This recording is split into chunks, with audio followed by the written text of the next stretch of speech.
नमस्कार दोस्तों, मैं निकिता आपका स्वागत करती हूँ पैशन अड्डा में। क्या आपके दिमाग में बहुत सारे सवाल उठते हैं कि ये चीज़ क्यों है, कैसे इस चीज़ की शुरुआत है और आपको उन सवालों का जवाब नहीं मिलता, तो आप बिल्कुल सही जगह पे आए हैं।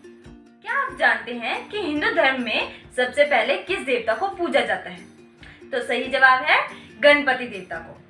आखिर ऐसा क्या कारण है कि इतने देवी देवताओं के होते हुए सिर्फ गणेश भगवान को ही सबसे पहले पूजा जाता है? तो चलिए शुरू करते हैं।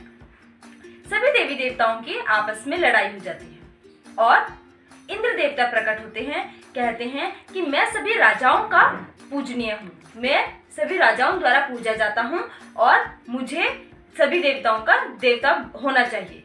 लेकिन जल देवता प्रकट होकर कहते हैं कि जल के बिना तो कोई जीवित ही नहीं रह सकता और यदि मैं चाहूँ तो 1 मिनट में सुनामी बनकर सबको खत्म कर सकता हूँ, तो मुझे सभी देवी देवताओं का पूजनीय होना चाहिए। लेकिन वायु देवता बोलते हैं कि यदि वायु ही ना हो तो कोई भी सांस नहीं ले सकता और सबसे बड़ा देवता मुझे मानना चाहिए। लेकिन सूर्य देवता या अग्नि देवता प्रकट होते हैं और कहते हैं कि मेरे बिना तो भोजन ही नहीं बन सकता और सभी देवी देवता भी मर जाएंगे, तो मैं सबसे ज्यादा पूजनीय हूँ। इस सवाल का, इस लड़ाई का कोई हल नहीं था और सभी देवी देवताओं ने ये फैसला किया कि हमें शिवजी भगवान के पास जाना चाहिए। शिवजी ही इस समस्या का हल करेंगे। आखिर शिवजी ही ऐसे क्यों हैं जो इस समस्या का हल कर सकते हैं? तो सही कारण क्या है कि शिवजी को सबसे ज्यादा धर्म का ज्ञान है, क्योंकि नंदी जो कि बैल हैं वो शिवजी के हमेशा साथ में रहते हैं, तो वो शिवजी भगवान के पास जाते हैं। शिवजी सारी समस्या को सुनते हैं और समझते हैं कि यदि मैंने किसी भी एक देवता का नाम लिया तो दूसरा नाराज हो जाएगा, तो वो एक प्रतियोगिता रखते हैं और सभी देवताओं को कहते हैं कि जो सबसे पहले 4 धाम की यात्रा करके आएगा, सभी धामों के दर्शन करके परिक्रमा करके आएगा, वही सबसे बड़ा देवता होगा। तो सभी देवी देवताओं के पास अपनी अपनी सवारी होती है, किसी के पास शेर होता है, किसी के पास हाथी होता है, तो सभी देवी देवता अपनी अपनी सवारी लेते हैं और निकल जाते हैं धाम की यात्रा के लिए, परिक्रमा के लिए।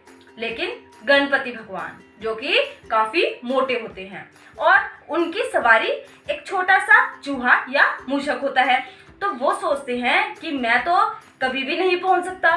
तो वो सोचते हैं कि जब पिताजी ने कोई परीक्षा रखी है, कोई प्रतियोगिता रखी है तो सिर्फ भागने के लिए तो नहीं होगी, कुछ ना कुछ और कारण होगा। तो वो अपने दिमाग को फोकस करते हैं और सोचते हैं कि आखिर क्या होना चाहिए।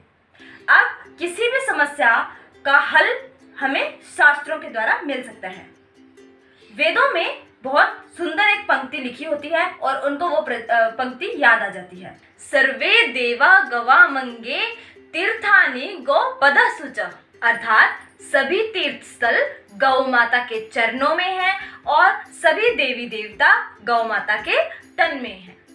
तो गणपति भगवान को समझ में आ गया और उन्होंने मूषक को बोला कि चल, और वो चल दिए। कहाँ? सामने शिवजी भगवान नंदी भगवान के साथ बैठे थे और पार्वती मैया गौरी गैया के साथ थी। तो उन्हें समझ में आ गया था कि इनकी परिक्रमा अगर मैंने कर ली तो मैंने सभी तीर्थ स्थलों के दर्शन कर लिए। तो गणपति भगवान ने सभी देवी देवता अर्थात अपने माता पिता और गौरी गैया और साथ में नंदी बैल सभी की 7 बार परिक्रमा की और वो गणेश भगवान शिवजी भगवान के समक्ष प्रकट हो जाते हैं और शिवजी से कहते हैं कि पिताजी प्रणाम, मैंने सभी तीर्थ स्थलों का 7 बार परिक्रमा करके मैं आ गया हूँ। तो शिवजी कहते हैं कि अभी तो गणपति तुम यहीं घूम रहे थे, तो तुमने कैसे परिक्रमा कर ली? तो उसने बताया कि गौ माता के तीर्थ स्थल उनके पैरों में हैं और सभी देवी देवता उनके तन में हैं, और अगर मैंने अपने माता पिता की भी परिक्रमा कर ली तो ये तो एक्स्ट्रा बेनिफिट हो गया और मैंने सभी की तो 7 बार परिक्रमा कर ली। और तभी शिवजी भगवान ने उनकी सराहना की और ये ऐलान कर दिया कि सबसे पहले हमेशा शिवजी के पुत्र अर्थात गणेश भगवान की ही प्रार्थना की जाएगी और उसी दिन से गणपति भगवान को सबसे पहले पूजा जाने लगा। अर्थात सभी कामों को सही तरीके से पूर्ण करना और निर्विघ्न करने में गणपति भगवान का आशीर्वाद लिया जाता है। तो अगर आपको ये ज्ञान अच्छा लगा हो तो अपने दोस्तों के साथ इसे शेयर कीजिए, और वीडियो अगर अच्छा लगा हो तो इसे लाइक करना ना भूलें और चैनल को प्लीज सब्सक्राइब कर दें। इसी तरीके की और भी कहानियाँ या अच्छी अच्छी बातें आपको यहाँ जानने को मिलेगी। धन्यवाद।